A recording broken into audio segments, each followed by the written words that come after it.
When we have a moving charge or a current, so remember current is a way of describing moving charge. It's just we're talking about the rate of that movement. So when we have a current through a wire, it creates a magnetic field.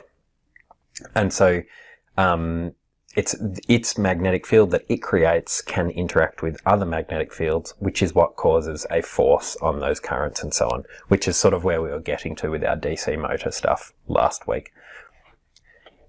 But first of all, we just need to understand, what do the field lines look like, or what does the magnetic field look like when we have a straight wire and the current going around it? So we've kind of got an attempted 3D diagram here for current. So current's going up the page, and then magnetic field would be going in this direction. So it forms a complete loop, but it's in the direction shown by the arrows there. Just to give a bit more detail, I suppose, about how they would look if we took a single slice through here, I'm going to redraw what we've got here, but imagine with this diagram, we're now looking into that wire, so the wire is coming out of our screen. So we spoke about last week, actually I might just scroll down, it's an easier way to remind you.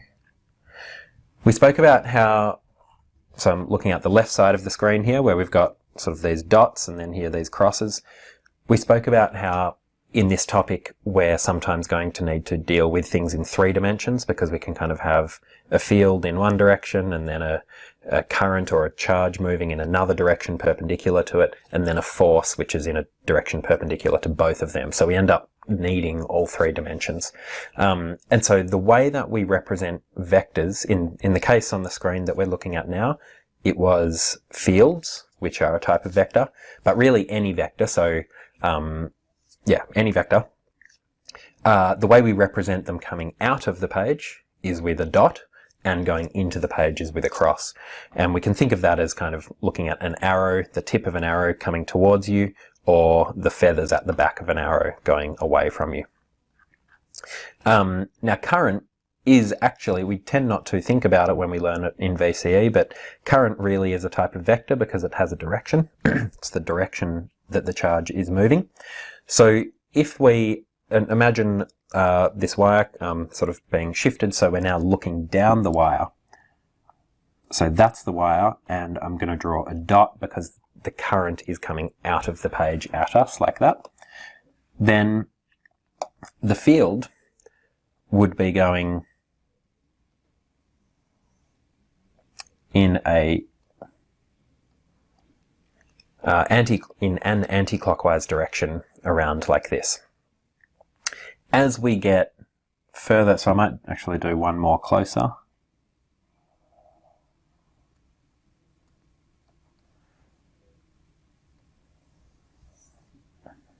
And I've now exceeded my capabilities as an artist, so I'm not going to try any further, but as we get further away, notice that the distance between those concentric circles, so concentric meaning circles that have a common center, so the common center is the wire where the current is. As we move out, the distance between those circles gets bigger and bigger, which is just indicating it gets weaker. The field is getting weaker the further we get away from that current. But what we need to understand is that they do form concentric circles. So just like the magnetic fields up here, these were not concentric circles, but they did form complete loops. Same thing here. The field is forming a complete loop, and the direction we can determine with a right-hand rule. Now, I introduced you guys to a right-hand rule last week, and that was the right-hand slap rule or the right-hand palm rule, where we hold our hand like this, and we have our thumb is our thumb is current, our fingers are the magnetic field direction, and our palm is the direction of the force.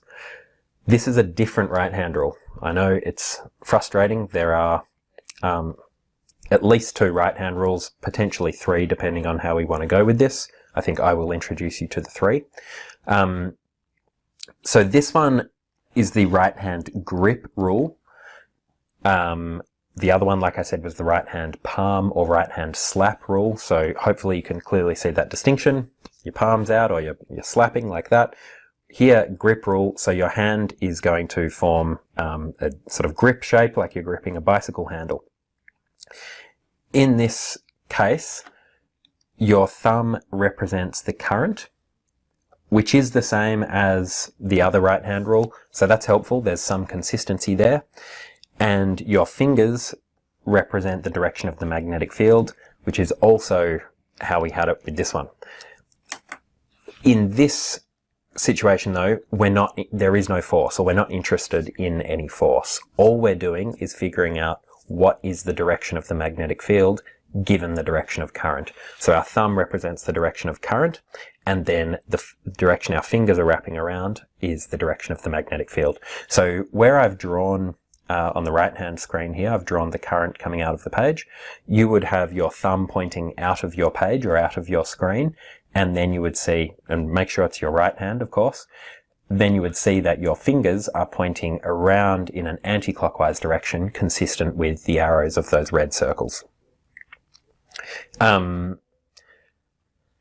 As I just said above, the magnetic field becomes weaker as distance from the wire increases. So we show that with those circles getting further and further apart.